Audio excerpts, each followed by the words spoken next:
So, Mario Kart 8. It's a game, but it's also one of the best-selling on the Nintendo Switch and has been around since its initial release on the Wii U in 2014. Before the game turns a decade old, I wanted to look back on the deluxe port specifically and see which tracks either fell short or completely missed the mark. We'll only be going through the retro tracks in this game, and in case anybody thinks that these count, the tour tracks will not be counted. This list will take into account both gameplay and visuals, especially with the booster courses. With that said, my name is Aurora, and these are, in my opinion, the worst Mario Kart 8 retro tracks.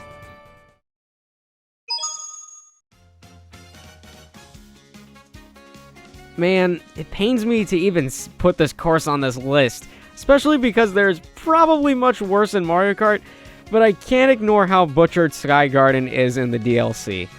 So much of this track is cut down from its original length, and it's so quick that you're unable to take it in. Sky Garden is one of the few GBA tracks that's actually held up and feels completely neutered in this version. What's even worse is that this was a part of Wave 1, which wasn't all that good to begin with. On top of the shorter track in general, the visuals, while not the worst, are definitely not on the same level as the base game's tracks. It's like how with Splatoon 3's Mahi Mahi Resort, they just kinda took the level and shrunk it without just, I don't know, bringing back the original stage. Don't know why Nintendo even took the time to cut the track length instead of just remastering it. It's not so bad that it's making me pull hair out of my head, like all of these tracks will end up being, but this is just more or less annoying.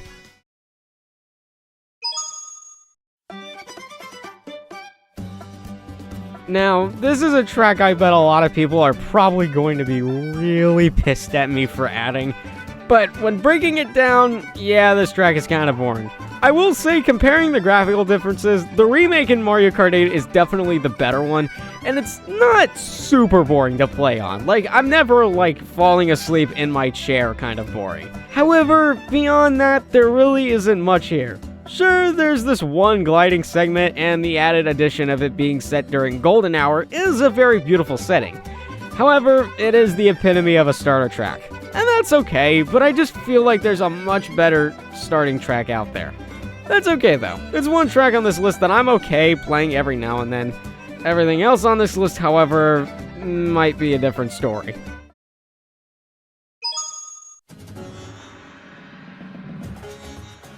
This is a track that I was never a fan of from the beginning, and I'm shocked that it's at least okay. Gameplay-wise, it's nothing spectacular, as Dry Desert just kinda drags on for a little too long in my opinion. I'm kinda wondering why Nintendo changed things about this track that literally add nothing. Like how at the end of the course is changed into an oasis instead of it being just more sand. It's cool, but it doesn't make it any better as a track. Again, like Sky Garden, the changes here aren't too bad that it's making me actually upset, but it doesn't change anything substantial to make me like it more. Never even liked the GameCube version anyways, so I have no shame in saying that this track isn't doing much for me.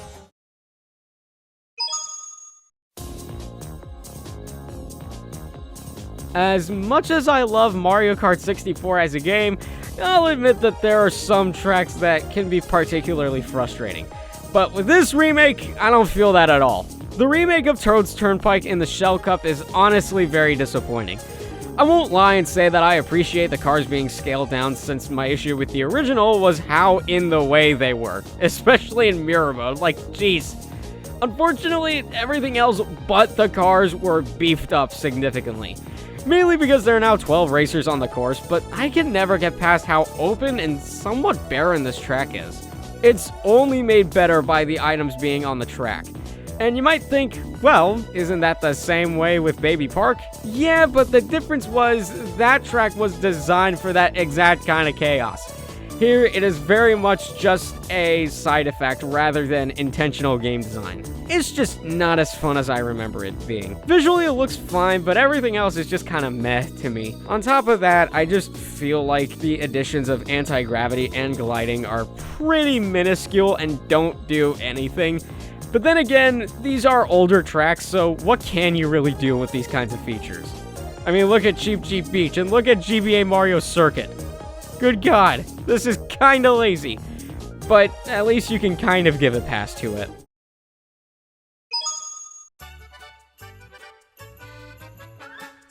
If you even remember this one from the original GBA version, you'll know the issues that are present with a track like Snowland.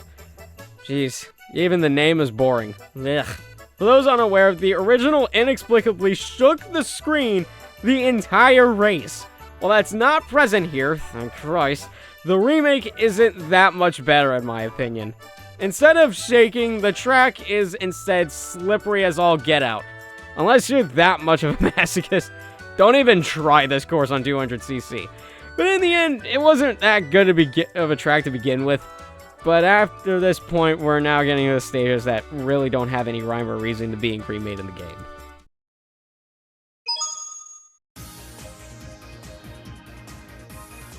This is where the remakes start getting incredibly disappointing. This one being Neo Bowser City, originally from Mario Kart 7. Again, like the rest of the tracks, there's nothing new that's added to this track outside of one single anti-gravity section that literally adds nothing to the gameplay. The issue with this one, more so than the last one, is just how much of a nothing burger this track was, and still is. Both in the original version and especially here. There's just not a lot here. And that's not saying it's the absolute worst thing in the world, but even 9 years later after this track first came out, this is just not a good remake. I mean, the visuals look pretty good. I'll give it that. It's actually one of the better looking retro tracks on this list. But after that, you race on GBA's Ribbon Road. I mean, that's a little unfair, but still. This is just lazy at this point. Neo Bowser City could have definitely had a lot more added to make it at least somewhat exciting. Well, could it? It probably could have.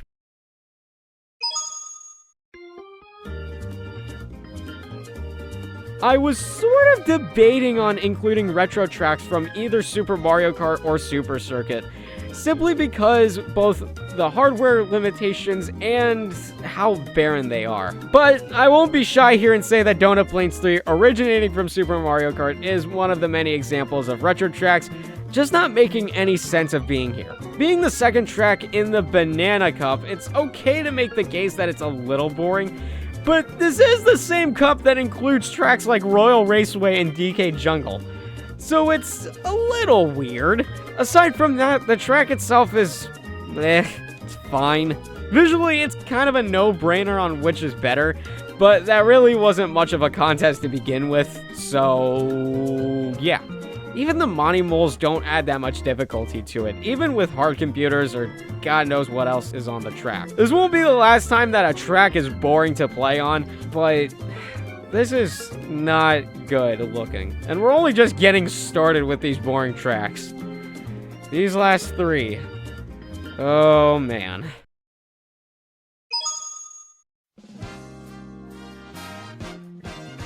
Really, these previous tracks can be swapped around, including the remake of GBA's Mario Circuit.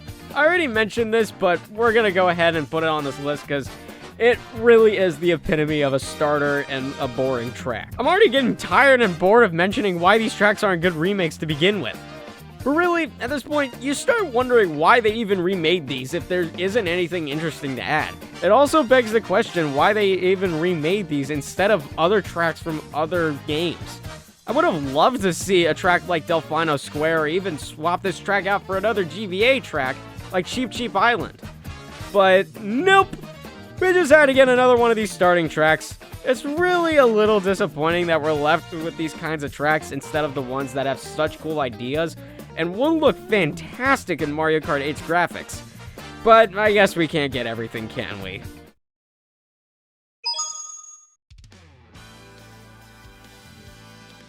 Now, this is an infamous one, and you probably expected this to be number one, but this one doesn't anger me so much as confuse me. Seriously, how do you screw up a retro track this badly? First off, nothing has changed about this track. Literally nothing. It's literally just a better lit Toad circuit with Mario Kart 8 graphics. But even that's being generous, as so much of this track's visuals look plastic and unpolished. The ground looks way too bright and fake looking, and everything just has this weird warm texture to it that almost makes me... Ugh. I don't know. It doesn't look good. It's actually laughable how much better the 3DS version looks compared to this. Like, seriously. How do you mess it up that badly? But you might be wondering, what do I think the worst retro track in Mario Kart 8 is?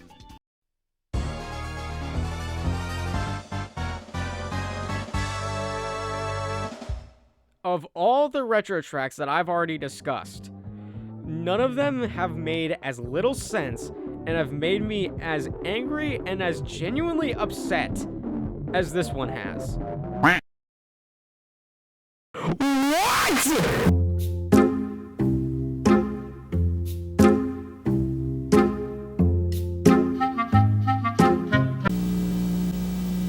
Seriously? Mario Circuit 3?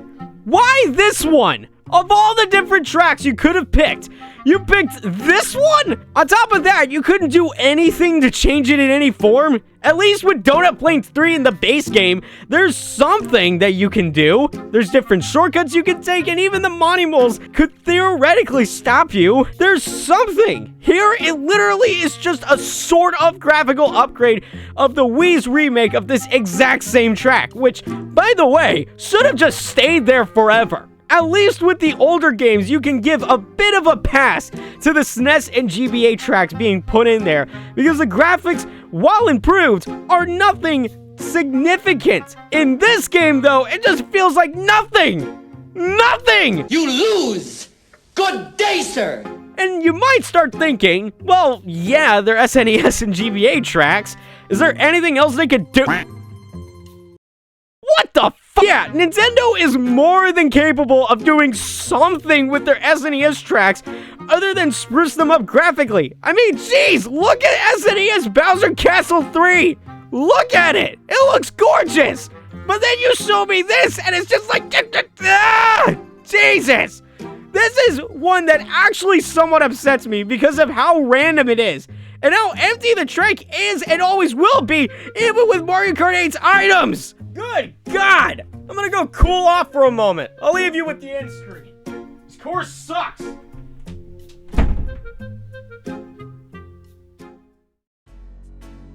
Hey y'all, thanks for watching the video. Sorry for the rant I went on just then.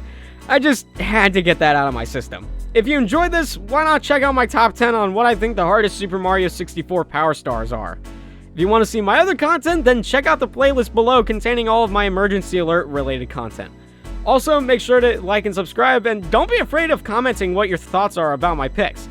Be sure to follow my threads and Instagram for future posts and updates on content. Anyways, my name's Aurora, and I'll see y'all later.